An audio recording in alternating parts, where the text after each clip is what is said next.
কিছু ভারত লম্বার মাথাও চিনতে পারবে না আমাদের। ভারত যদি বাংলাদেশের দিকে তোর নজর তুলে কাশ্মীর, সেভেন সিস্টার্স, হায়দ্রাবাদ, মহারাষ্ট্র লিখিতভাবে আলাদা করে দিতে হবে। এত সোজা না। আপনারা কথায় কথায় ভয় দেখাবেন না বাংলাদেশকে, কথা বুঝতে পেরেছেন? আমরা ইন্ডিয়াকে ডরাই না। হাদি নামের বিপ্লবী হাদি ব্রিগেড গঠন করা হবে। ভারতকে কেউ ঠেঙ্গায় না। আপনারা নেতারা ভারতেরকে ভয় দেখেন কেন? আমরা যদি কিছু করি তাহলে ইন্ডিয়া নাকি আমাদেরকে হামলা করবে। আরে ভাই, এটা গ্লোবালাইজেশনের যুগ। ইন্ডিয়া আমাদের কিচ্ছু ছিঁড়তে পারবে না।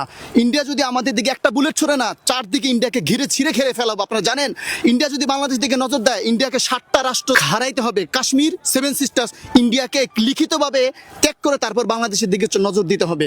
আর একটা জিনিস আপনাদেরকে বলে যাই, আপনারা কথায় কথায় ভয় দেখাবেন না বাংলাদেশকে, কথা বুঝতে পেরেছেন? আমরা ইন্ডিয়াকে ডরাই না। আমরা 16 কোটি 20 কোটি স্বাধীন জনতা।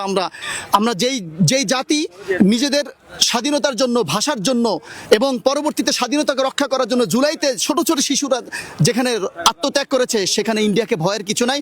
রাজনৈতিক নেতৃবৃন্দকে বলবো, আসেন সকলে হাদির মতো জজবা এবং প্রকৃত স্বাধীন এবং সার্বভৌমত্বকে আমরা বুকে লালন করি। যারা আজকে 71-এর চেতনার নামে দেশটাকে বিভক্ত করতেছেন, ভাই পৃথিবীর অনেক দেশই তো স্বাধীনতা অর্জন করেছে। স্বাধীনতার পক্ষে বিপক্ষে লোক থাকে, পরবর্তীতে সবাই মিলে দেশটাকে গড়ে। আজকে সিঙ্গাপুর ব্রিটিশ থেকে স্বাধীনতা অর্জন করেছে, তাই বলে কি সিঙ্গাপুর তাদের সাথে সংযোগ রাখে নাই? আজকে সেখানে দেখেছেন একমাত্র বাংলাদেশটাকে এটা পাবলিক টয়লেট বানিয়ে ফেলেছে। আমাদের চতুর্পাশে যে শকুনরা আছে, এরা এখানে এসে যেমনি ইচ্ছা সেমনি কাজ করে যায়। আমাদের আত্মমর্যাদা কোথায় গেছে? ওখান থেকে ইন্ডিয়া থেকে কিলার এসে আমাদের পিলখানা হত্যাকাণ্ড ঘটায় যায়। ইন্ডিয়া থেকে কিলার এসে হেফাজতের হত্যাকাণ্ড ঘটায়। ইন্ডিয়া থেকে কিলার এসে আমাদের ছাত্রদেরকে হত্যা করে যায়। তাহলে ইন্ডিয়া আমাদের বন্ধু হয় কিভাবে? আমাদের কি কোনো আত্মমর্যাদা নাই? আমরা কি এতটা নির্লজ্জ হয়ে গেছি? হ্যাঁ, আমরা এতটাই নির্লজ্জ হয়ে গেছি। ভারত থেকে কিলার আসে, ভারতের এজেন্সিগুলো আমাদের বাহিনীগুলোতে থাকে। তারা এখন সক্রিয়। 5 আগস্টের পরে যেই নীতিটা হওয়ার দরকার ছিল সেটা আমরা গ্রহণ করি নাই। আজকে আমাদের এখানে স্বৈরাচার এবং তাদের দোষরা এখনই হয়ে গেছে। এই দেশের সবচেয়ে বড় ব্যর্থ হলো জুলাইয়ের সবচেয়ে বড় ব্যর্থতা হলো আমরা জুলাইয়ের যে আন্দোলনটা সকলে মিলে করেছিলাম, ওই আন্দোলন অনুযায়ী স্বৈরাচার এবং তার দোষরদের বিরুদ্ধে এখনো কোনো কার্যকরী ভূমিকা আমরা নিতে পারি নাই। কথা বুঝতে পেরেছেন? এখনো কোনো কার্যকরী ভূমিকা আমরা নিতে পারি না। বিচার বিভাগে 2টা দল হয়ে গেছে, বাহিনীগুলোতে 2টা দল হয়ে গেছে, সাংবাদিকদের মধ্যে 2টা দল হয়ে গেছে। আরে বাপ রে বাপ! আরে ভাই, এই সব আমরা তো সবাই যদি দেশটাকে ভালোবাসি, তাহলে হাদি প্রকৃতভাবে দেশের স্বাধীনতা বুঝতে পেরেছিলেন। হাদি বুঝতে পেরেছিলেন স্বাধীনতা কাকে বলে। আমরা স্বাধীন হই নাই। হাদি বুঝতে পেরেছিলেন যে সীমান্তে ফেলানি ঝুলে থাকলে এটা পরাধীনতা। হাদি বুঝতে পেরেছিলেন আমাদের সেনা অফিসারদের হত্যা করা হলে এটা পরাধীনতা। হাদি বুঝতে পেরেছিলেন শাপলা চত্বর গণহত্যা এটা পরাধীনতা।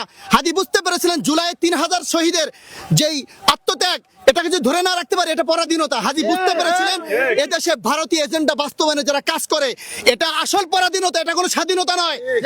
এটা স্বাধীনতা নয়। ভারতকে চিনতে পেরেছে প্রতিবেশী সকল রাষ্ট্র। মালদ্বীপ ভারতের হাত থেকে আলাদা হয়ে এখন স্বাধীনভাবে বাঁচতেছে। নেপাল ভারতকে গুনেও না। আমরা কি নেপালের চাইতে দুর্বল? আমরা কি আমরা কি ভুটানের চাইতে দুর্বল? ভারতকে কেউ ঠেঙ্গায় না। আপনারা নেতারা ভারতেরকে ভয় দেখেন কেন? সাংবাদিক কামাল বলে, নাম কি, মাসুদ কামাল, ওটাকে ভারতের বিপক্ষে কথা বলো হাসানাত আব্দুল্লাহ। ভারত লম্বার মাথাও চিনতে পারবে না আমাদের। ভারত যদি বাংলাদেশের দিকে তোর নজর তুলে কাশ্মীর, সেভেন সিস্টার্স, হায়দ্রাবাদ, মহারাষ্ট্র লিখিতভাবে আলাদা করে দিতে হবে। এত সোজা না। এই জন্য আবার বলতেছি, স্বাধীনতা হাদি বুঝেছিলেন, আপনারা স্বাধীনতাকে বুঝেন। আপনারা ক্ষমতার জন্য ভারতের নেতাদের সামনে মাথা নোয়ায় থাকেন। নেপাল ভারতকে গুনো না, আমরা কেন গুনবো? পৃথিবীর 4-5টা রাষ্ট্র থাকলেই কি তাদেরকে গুনতে হবে? এটা গ্লোবালাইজেশনের যুগ, কথা মনে রাখবেন। অনেকে বলে ভারত অনেক বড় রাষ্ট্র, তাতে কি হয়েছে? এখনো তারা রাস্তা পায়খানা করে। কাতারের মতো ছোট রাষ্ট্র ভারতকে গুনে না। তারিকার খালাতুল লাথি মেরে ফেলে দিলে পথে বসতে হবে ভিক্ষার থাল নিয়ে। ওই কাতার আমাদের সাথে আছে, সমগ্র আরব বিশ্ব আমাদের সাথে আছে, মুসলিম বিশ্ব আমাদের সাথে আছে। আজকে কাদের কারণে ভারতের সাথে আমাদের মাথা নোয়ানো থাকতে হয়? ইরানের যখন বিপ্লব হলো, 80 দিনের মাথায় বিপ্লবী রেভলিউশনারি গার্ড গঠন হয়েছে। সিআই এজেন্টগুলোকে ফাঁসি দেওয়া হয়েছে, প্রকাশ্য ফায়ারিং স্কোয়াডের জেনারেলগুলোকে। এরপরে ইসরায়েলের যে ইগুলো ছিল তাদেরকে বের করে দেওয়া হয়েছে।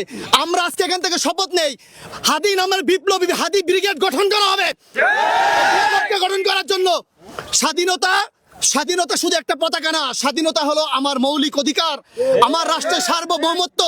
এটাই করার জন্য মনে রাখবেন, একাত্তরের চেতনার নামে যারা ভারতকে এখানে স্টাবলিশ করার জন্য চেষ্টা করতেছেন না, জীবনও পারবেন না। এখানে এখানে পরবর্তী দেখবেন দেশটা বিভক্ত হয়ে গেছে। সকলে বধূদত্ত হবান, আসেন আমরা এই চেতনা বাটাবাটি না করে, হাদি যেই জন্য জান দিয়ে গেছেন, আজকে জানাজা পরে আমরা সেই চেতনা বুকে লালন করে দেশটাকে এগিয়ে নিয়ে যাই।